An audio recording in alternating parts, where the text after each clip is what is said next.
What's up everybody, and welcome to a little new thing that I'm doing for my channel here. I am Reptile7, and this is going to be a little bit of a detour from our usual gameplay videos, and instead talking about the backwards compatibility that Microsoft announced at their E3 press conference this year. Figure I'm not really too concerned with doing the Life is Strange playthroughs quite yet for episode 3, because no one's really watched episode 2. So, anyway, let's get on to covering some matters that recently came up in gaming news. The backwards compatibility that Microsoft is definitely going through with. For starters, Xbox, go to Hexic HD. So, some people would know Hexic as the preloaded game on a majority of 360s out there. It is one of the first titles that is available to download. And if you've ever downloaded it from the store, it'll automatically pop up in your queue along with any other games that are currently available. Unless you only have disc form, in which I would suggest looking up a list, because they don't really put one on the system itself. And look, I supposedly only have one friend online. But anyway, this is a new feature that has been added to the Xbox One. Preview members have access to it right now, so we can test shit and make sure that everything is actually working. And everyone else will get it this fall, presumably so Microsoft can use it as a selling point to try and get people to upgrade to an Xbox One. Not a horrible thing, since so many people are sticking with the 360s, or unfortunately jumping ship to Sony, who... God, their press conference put me to sleep. Sorry, everyone who loves getting told about games that are finally coming out that Sony should have done in the first place, or never cancelled, but... yeah. Oh, and Kickstarter projects. Never mind. I'll get into a whole video about that at some other point, because that actually seems like a good talking point. So, anyway, like I said, preview members now, everyone else gets it this fall. The games work exactly how they did on the 360. All the controls are the same, the only difference is that the guide button still takes you to the Xbox One home, and instead to get your old 360 guide, you have to hit the menu and the window button at the same time. Or start, back, start, select, however you remember it. But all that comes up exactly the same as it did before, minus, you know, whatever the Xbox One can't do, like a music player. Kind of odd. And your achievement list comes up exactly the same as if you were on the 360 currently. In fact, I just got an achievement a couple days ago in Hexic that, as you can see, almost... about a little more than 9.5 years in the making to get that one. So, yeah. Nice to see that come through. Anyway, the games. How are the games becoming a process of getting onto the Xbox One? Well, for that, it all has to do with the companies who hold the licensing for the game. Since the games were never officially licensed to be on another platform other than the Xbox 360 when they were originally sold, Microsoft can't exactly just go ahead and up them onto their Xbox One network. I'm sure it's a bunch of fucking legal issues, and unfortunately, I didn't go to school to be a lawyer, even though I would probably be really fucking good at it. But, legal semantics, this is a way to keep Microsoft from getting sued by some company, and also a way for them, not that I think that they're going to be doing this, but if it comes down to it, it's a way to pass the blame. And I don't personally like thinking of it that way, but if you think of it in certain terms, it's a really good strategy, because now when people bitch and moan that they can't play a certain game, they can legitimately say, well, we don't actually have the rights to it, you should voice your concern with this company who actually owns the rights. Kind of passing the buck, but not a big deal. But anyway, once whoever holds the license on the game okays it, that's it. That's all they have to do. So if they don't okay it, for some reason they're probably being a jackass, or they plan on getting your money somehow by releasing a collection. I don't think HD remakes would really fall into that category, because people who want an up-res game are still going to go out and buy it, as opposed to just simply playing their older titles. Oh, let's see, I put some talking points so I never shut up and have to think about it. Emulation, is this any different? Technically yes, because if you were to simply just emulate the games, you would be playing them bare bones and you wouldn't have access to anything that you would have, say, if you were playing from your standard 360. All these games, if they have multiplayer, it is still intact. I mean, you know, within reason. If servers have been shut down for whatever reason, obviously those haven't just magically reopened. But say anything that's... God, just to use it as an example, Perfect Dark. You can still play all of its functionalities online. Anything that you could currently put on 360 and play online plays pretty much flawlessly. At least I haven't seen any issues with anything that's been up yet. How is this different from standard emulation? Standard emulation hasn't figured out how to do a proper 360 emulation. And I don't even mean just being able to go onto Xbox Live or... Yeah, I don't mean like anything special that the 360 can do. I mean, there is actually no emulation that can play most 360 games. If you look it up, there's a few that can do some games, but most of them fall short, or they're so limited it's not even worth it. Oh, or there's a shit ton of bugs. So, Microsoft was able to come up with a way to actually do it, which, you know, a lot of people would go, oh, they should have been able to do it anyway, but honestly, the fucking community behind emulating games hasn't been able to do it. And that's more than just one group of people on a payroll actually figuring shit out. That's a whole community sharing information. Let's see. Oh yes, feedback. Microsoft is actually taking feedback as well with the program.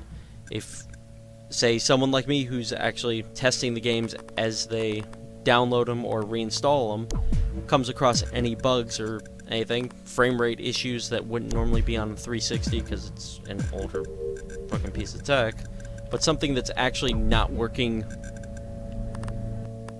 pretty much how you remember it, you can make note of it. You can go through their regular stuff through the fucking preview program and be able to report a problem on it. In fact, as you actually do, I don't want to go through that, but as you actually upload your games, they have backwards compatibility on here. And you would click on here, it'll load up whatever games you currently have that you have not done the feedback for. I've already gone through all my games, like Mass Effect, Viva Pinata, Perfect Dark Zero, Cameo, all the downloadable titles, Geometry Wars, shit like that. Haven't had an issue with anything, even the multiplayer works on all of them. And believe it or not, yes, there are people playing the multiplayer now because people are testing all this crap out to make sure that it's actually working the way Microsoft said it would. So, that pretty much takes care of everything as far as just simply explaining it. I guess I kind of glossed over it, but when we're leaving feedback for these games, they want to know things such as any frame rate issues, any disconnecting issues, anything that makes the game crash or perform poorly. If there's online, is the online functioning or are there issues with it? Rate the experience, and is this actually a thing that's good to go out to the public? So, Microsoft is actually taking feedback from the people playing the games on if this project is good to go. Very nice thing there. So we'll get into the, like, my thoughts on this. I've already said I pretty much think they're going to use this as a selling point during the holidays. Why wouldn't they? It's actually a major leg up that they have over Sony, where people have kind of, I don't know, people act like they weren't impressed, but then again, they all want to play old games being remade, so whatever the fuck your reasoning is there, go for it. Speaking of Sony, I find it kind of funny that Microsoft is the one who's actually stepping up this console generation and going for backwards compatibility. I mean, to be honest, Sony used to be... They were the head ones doing this. It's one of the reasons why I actually bought a PS2 back in the day when it first released, because I actually didn't have a PlayStation growing up. It was a great reason to go to the store, pick up some games at launch, and be able to play stuff. And even further on down the road, it was just a good idea to have that so I could play some of the older titles as I found out about them, or as, say, a sequel came out to them. It just worked. Let's see. Also, considering Sony's approach to it on the PS3 compared to how Microsoft is doing it now, Sony really dropped the ball with the PS3, considering that they actually had that as being one of their main selling points, that you would be able to play your old PS2 games, and then they just completely reneged on that whole thing and just did away with it. I remember a bunch of controversies on people sending in their PS3s to be repaired, and they'd get a refurbished one that could no longer play the games. There were issues where it could play some games, but a lot of them would crash or have a lot of issues, as, I mean, the PS3 did have at launch anyway. So, and once again, I'm not trying to be a fanboy here. Microsoft had its share of things they had to deal with also. Every console launch does. It just comes with the territory of releasing new hardware. But it's interesting how now we have Microsoft who's being a little more cautious, since, let's face it, there's been some stupid shit with this console generation that has happened. But they're being more cautious and actually listening to the fans, whereas Sony is really just doing whatever right now. I mean, they've completely done away with backwards compatibility and just said, hey, we'll re-release this stuff and you can buy it from our program, or pay for a subscription to have access to it. As opposed to their whole approach to releasing the PS4 and saying, if you own the games, you own them, you can play them. I know it's a little different from being what was originally said, since they were referring to shit, I'm fucking losing my train of thought right now as I'm going off rambling here. But as far as having checks and balances in on the system, it's a completely different system. I am fucking losing it here. Oh well, I'm not gonna do anything special anyway. I'm just kind of controlling it. Anyway, saying like they're not gonna have checks and balances in the systems. If you buy a game, you own it. You don't have to check in or anything. Well, likewise, if I own an older version of the game, shouldn't I be able to play the game? Especially if it's for something that you're not currently selling, you're not making money off it. Isn't it just a goodwill thing at that point from the company? Remember these titles? Go back and enjoy them until we get something else out that you want to play.